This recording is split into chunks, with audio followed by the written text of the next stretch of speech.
नमस्कार दोस्तों, मैं आर कुमार सैनी, वैदिक and KP astrologer and vastu consultant हाजिर हूँ आज आपके साथ में एक नया वीडियो लेके वास्तु के बारे में, जिसमें आज अपन चर्चा करने वाले हैं वायव्य कोण के बारे में। पिछले वीडियो के अंदर अपन ने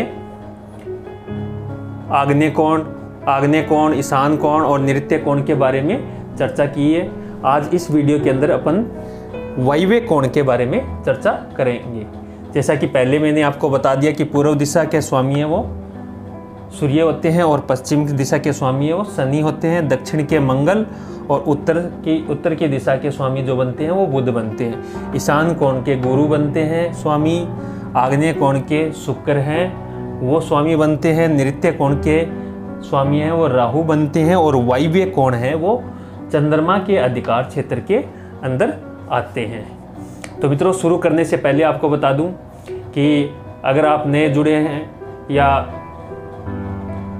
आपने अभी मेरे चैनल को सब्सक्राइब किया है तो आप मेरे बाकी के जो वीडियो हैं अन्य दिशाओं के बारे में उसके लिए आप मेरे चैनल को सर्च मार के आप वीडियोज़ को सर्च मार के देख सकते हैं, ताकि आपको बाकी सभी चीज़ों का भी ज्ञान।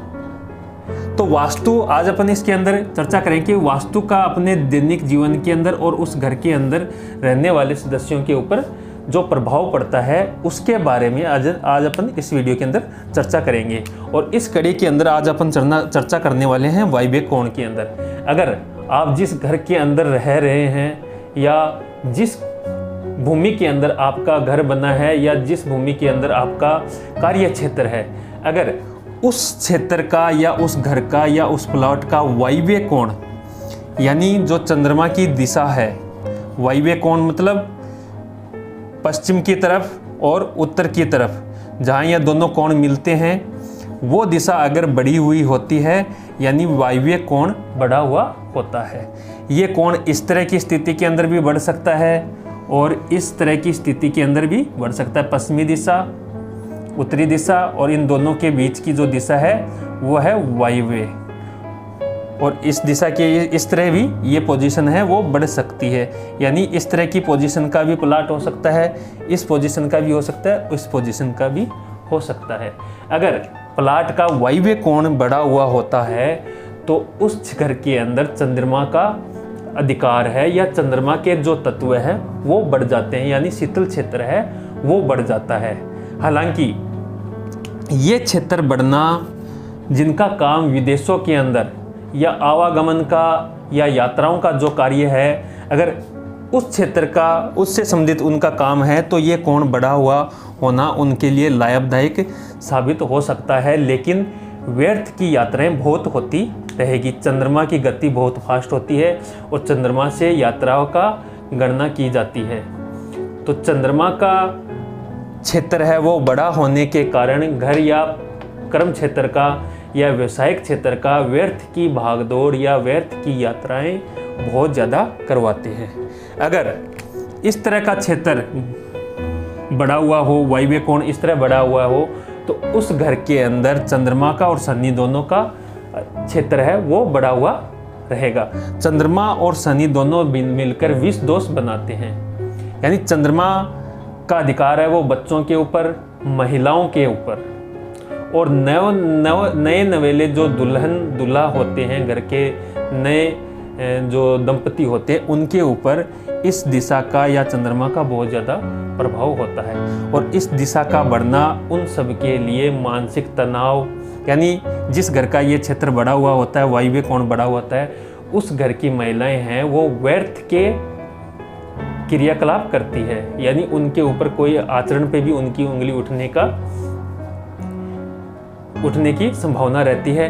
प्लस उस घर की महिलाएं हैं व्यर्थ का विवाद करती है, अपना वर्चस्व कायम करने के लिए व्यर्थ की बातें ज़्यादा करती है, जिसके कारण घर के अंदर मानसिक तनाव उत्पन्न हो जाता है।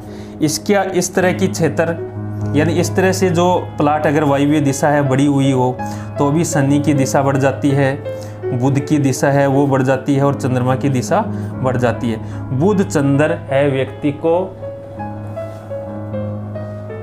हद से ज़्यादा मजाकिया बनाता है, यानी व्यर्थ के बातें करने वाला। यानी जिस घर के अंदर व्यर्थ की बातें होती है उस घर के अंदर इनकम या अदर क्रियाकलाप जिसके वजह से परिवार के अंदर अशांति, तनाव आदि बने, ऐसे क्रियाकलाप होने लगते हैं। तो बुध, चंद्र और शनि का क्षेत्र बढ़ने का मतलब है उस घर की महिलाओं को स्वास्थ्य की समस्याएं होना, उस घर की महिलाएं हैं आपस के अंदर तनाव उत्पन्न करती है या लड़ाई झगड़ा करती है, उनकी आपस में अनबन रहती है, या उस घर की महिलाएं हैं, महिलाओं के कारण उस घर की बदनामी या मान सम्मान के अंदर कमी आती है। यानी वायव्य दिशा का बढ़ना उस घर के नव दंपति, बच्चों के स्वास्थ्य और महिलाओं के स्वास्थ्य के लिए सही नहीं होता है। लेकिन अगर उस घर के व्यक्ति का या उस व्यवसायिक क्षेत्र के व्यक्ति का कार्य यात्राओं से संबंधित है, ट्रेवलिंग से संबंधित है, या विदेश के अंदर जो वीज़ा वगैरह लगवाते हैं यानी प्लेसमेंट वगैरह करवाते हैं, या जिनका आवागमन का ज़्यादा कार्य रहता है, तो उस व्यवसाय के लिए ये कोण बढ़ा हुआ ना फायदेमंद भी रहता है। लेकिन व्यर्थ की भागदौड़ है वो भी लाइफ में बनी रहती है। तो दिशाओं का संतुलन होना घर की सुख शांति, समृद्धि आदि के लिए बहुत आवश्यक होता है। किसी भी एक कोने का या किसी भी एक दिशा का बढ़ जाना उस घर के लिए हानिकारक भी हो सकता है और उस घर के लिए लाभदायक भी हो सकता है। वो कंडीशन अप्लाई होता है कि कौन सी दिशा बढ़ रही है और कौन सी दिशा घट रही है, किस दिशा के अंदर बैलेंस है, वो हानिकारक असंतुलन है वो बन रहा है। अगर शुभ दिशा का क्षेत्र है, बढ़ रहा है, शुभ ग्रह का क्षेत्र बढ़ रहा है, जो व्यक्ति को, उस घर के रहने वाले सदस्य को स्वास्थ्य लाभ के साथ साथ मान सम्मान, धन संपत्ति, वैभव भी दिलाता है। अशुभ दिशाओं का, क्रूर ग्रहों के दिशाओं का बढ़ना व्यर्थ की भागदौड़, चिंता, तनाव, कोर्ट केस, लड़ाई झगड़े, मुकदमेबाजी या शारीरिक स्वास्थ्य या हॉस्पिटल खर्च के अंदर व्यक्ति को वो उलझाए रखते हैं। तो किसी भी दिशा का, वैसे चारों दिशाएं अगर समांतर हो तो वो दिशा आदर्श दिशा मानी जाती है। अगर आयताकार की स्थिति के अंदर हो तो भी वो दिशा काफ़ी हद तक बहुत बढ़िया मानी जाती है। लेकिन असंतुलित दिशाओं का होना उस घर के लिए हानिकारक स्थिति उत्पन्न होती है। अगर भविष्य के अंदर या आपने कोई प्लाट वगैरह लेना है या घर वगैरह बनाना है तो निश्चित तौर पे उस घर का वास्तु दोष, इस प्लाट का वास्तु दोष आपको जांच लेना चाहिए, तभी आगे निर्णय लेवे, ताकि भविष्य के अंदर आपको कोई कष्ट या हानि न पहुंचाना पड़े। तो मित्रों, बने रहिए मेरे साथ, आगे भी विभिन्न प्रकार के वास्तु पे, ज्योतिष से संबंधित मैं वीडियो डालता रहूँगा। आप सबका ज्ञानवर्धन है वो करता रहूँगा। तब तक सेफ रहिए, सुरक्षित रहिए। बहुत बहुत धन्यवाद। नमस्कार।